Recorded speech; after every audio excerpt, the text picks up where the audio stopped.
सुनते। तो माता पार्वती बैठी थी, माला बना रही थी भोलेनाथ के लिए। भोलेनाथ भ्रमण पे गए थे।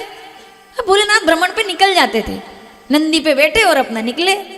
ठीक है, संध्या काल में शंकर भगवान मृत्यु लोक का भ्रमण करते हैं। सावधान, इसलिए शाम के समय सोना नहीं चाहिए, शाम के समय भोजन नहीं बनाना चाहिए, शाम के समय कोई भी घर का काम झाड़ू नहीं लगाना चाहिए। ये तो लौकिक बात है। और ये बात ये मत समझना कि हम कोई बहुत बड़े ज्ञानी हैं इसलिए बता रहे हैं, बिल्कुल नहीं। ये तो हमारी दादी नानियां करती थी, वो हम आपको बता रहे हैं। ये हमारे हर घर की बूढ़ी दादी ने हमको सिखाया है। हम भूल गए वो बात अलग है, लेकिन ये दादी नानियों से सीखते हैं। कोई आज नहीं कि अभी अभी सब लोग समझने लगे हैं कि साहब ये ऐसा वैसा। नहीं नहीं, घर में जिसके बुजुर्ग होंगे वो ये टोका टोकी देखते होंगे। ये दुनिया है भैया, सुनना। हाँ, दादी कह दे अगर बेटा शाम के समय झाड़ू मत लगाओ तो इतना बड़ा मुंह हो जाएगा हमारा, हमें तो टोक दिया। और वही अगर हम यहाँ पर बैठ कर बोल देना कि ऐसा ऐसा मत करो, तुरंत हाँ हाँ हाँ आप सही बोल रहे हैं। गलत बोल रही हूँ क्या मैं? ये बात हम बोल दें मंच पर तो आप बड़े खुश हो जाओगे, लिख लोगे, बोले ये करना है। यही चल रहा है, जो आज चल रहा है वो दादी नानियां सब बता चुकी है पहले, कुछ भी नया नहीं हो रहा है। पर हमने दादी नानियों को सुनना बंद कर दिया है। शाम के समय झाड़ू नहीं लगाया जाता है, शाम के समय भोजन ना किया जाता है ना बनाया जाता। शाम का समय क्यों है? संध्या काल सूर्यास्त के तुरंत बाद जहां भी होना हरि का सुमिरन प्रारंभ कर दो, आरती शुरू कर दो, कोई भी भजन शुरू कर दो, क्योंकि उस समय शंकर जी भ्रमण करते हैं धरती का कि कहाँ क्या चल रहा है। संध्या काल सबसे सुबह का एक तो ब्रह्ममुहूर्त और संध्या बेला, इस समय में हमें प्रयास करना चाहिए टीवी ना चले, मोबाइल ना चले। ये आपको सिखाना पड़ेगा अपने बच्चों को, हम थोड़ी बताएंगे, आप बताओगे। बंद कर दो टीवी जाकर के 7 बजे, कि नहीं ये नियम अपने घर के आप खुद बनाएंगे।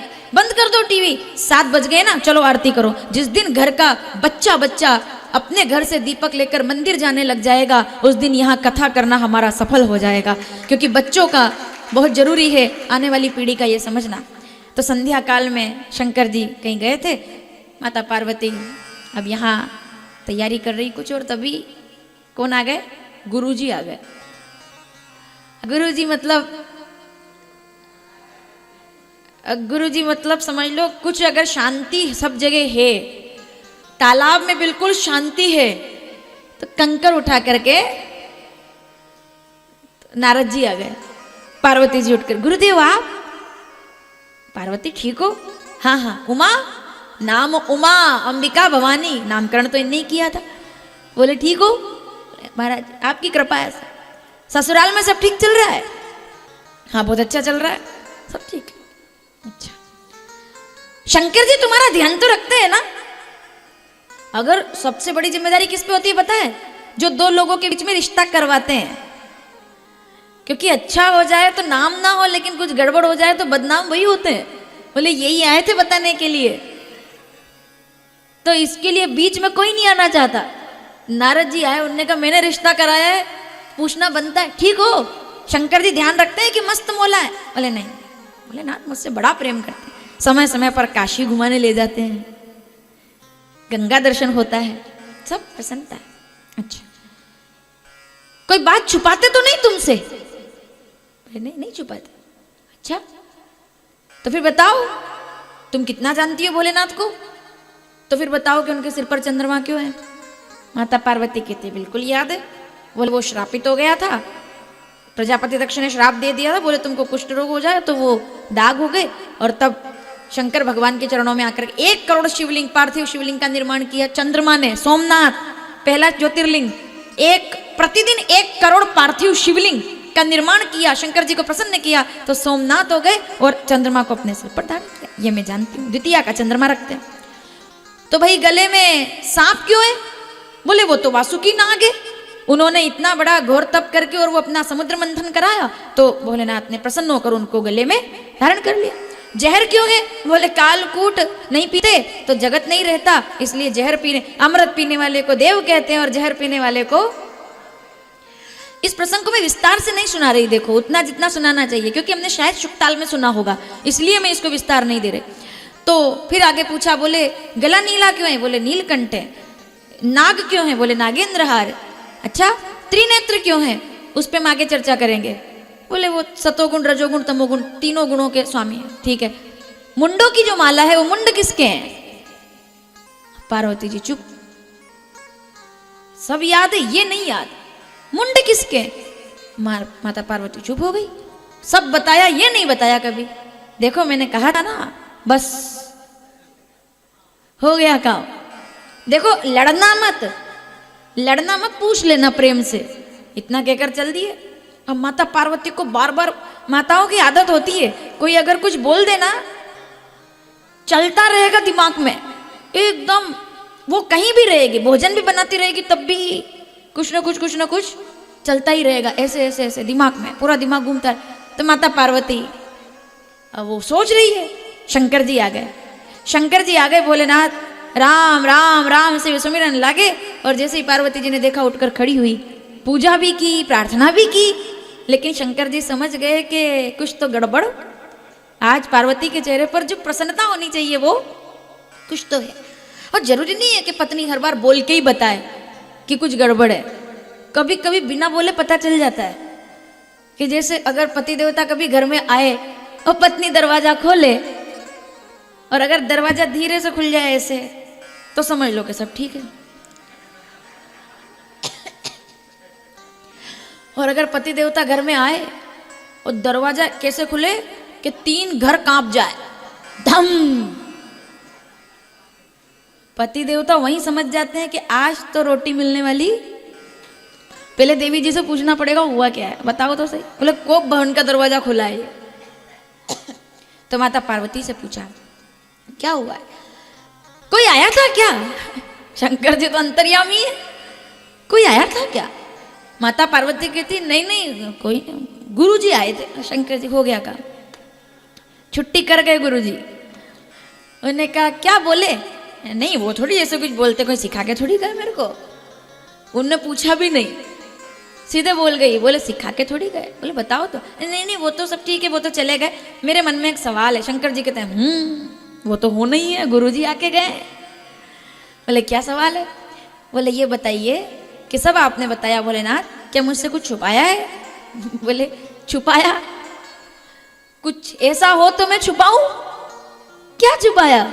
इस दुनिया में जो मेरा है वो सब खुली किताब, शिव। देखो शिव कुछ नहीं छुपाते और कुछ मुट्ठी में नहीं रखते, सब राम जी का, ऐसे नहीं छुपा। तो बता दो फिर मुंडों की माला जो पहनी है, मुंड किसके हैं? शंकर जी कहते अरे गुरु जी तो अच्छा ही काम करके गए, सवाल भी दिया तो कैसा, मुंड किसके? तो माता पार्वती ने पूछा। शंकर जी कहते देखो पार्वती, इसको सुनने में कोई सार नहीं है, चलो मैं तुम्हें कुछ और सुनाता। बोले नहीं यही बताओ मुंड किसके? जाने दो ना, तुम्हें दुख होगा। बोले नहीं किसके? बोले तुम्हारे ही है। मतलब किसके मुंडे? बोले आपके हैं। कैसे? सती शिवा तू साधिका तू कौशिकी तू मंगला विशालाक्षी लिंग भैरवी लिंग धारिणी ललिता तारा छिन्नमस्ता वाराही, जितने रूप में आए हो, और जब जब प्राणों का त्याग किया तब तब जो मुंड बने वो मैंने अपने गले में धारण कर लिए, क्योंकि मैं तुमसे बड़ा प्रेम करता हूं। अब पार्वती जी संकोच में आ गई। बोले अपने इतने भोले भाले पति पर मैंने शक किया। बोले पता नहीं किसके मुंड पहन के घूम रहे, जो रहते मेरे साथ है मुंड किसी और के पहन रहे। नहीं ये तो गलत हो गया, तो दुखी हो गई। उनने कहा लाइए फिर दीजिए, लाओ। शंकर जी कहते क्या? बोले आपके मुंडों की माला मुझे दे दो, आप मेरे मुंडों की माला पहन सकते हो तो मैं भी तो पहन सकती हूँ, लाओ दो। शंकर जी कहते हैं मेरे मुंडों की माला नहीं है, क्योंकि ना तो आदि है ना अंत, तो मेरे तो है, मैं तो अमर हूं ना, मैं तो आदि योगी हूं। ये कौन सी बात है, आप आदि योगी बनकर रहे हैं और मैं हर जन्म में ऐसे ऐसे करके और हर बार जन्म लूं? नहीं मुझे भी आप ऐसा कीजिए, कुछ ऐसा सुनाइए, मैं भी अमर। तो उसके लिए अमर कथा सुननी पड़ती है, मैं सुनना चाहती हूँ। चलो अमर गुफा में एक जगह पर बैठना होगा। बोले ठीक है, हूँ ऐसे बोलना पड़ेगा। इसलिए आप जब कथा सुनते हो तो ये ऐसे ऐसे ऐसे जो करते हो, ये जरूरी है, ये बहुत जरूरी है। ऐसे ठीक है। दूसरी बात, करना पड़ेगा। और उसके बाद क्या, हूं तो करना है पर हूं नहीं करना पड़ेगा। ये तो हमको पता चले कि कथा सुन रहे और ऐसे। हमने कहा भाई क्या हुआ, बोले हम समाधि में चले गए। मैं तो ध्यान कर रहा था। और क्या, बोले हम ध्यान कर रहे थे। तो बोले कथा में नींद नहीं आनी चाहिए।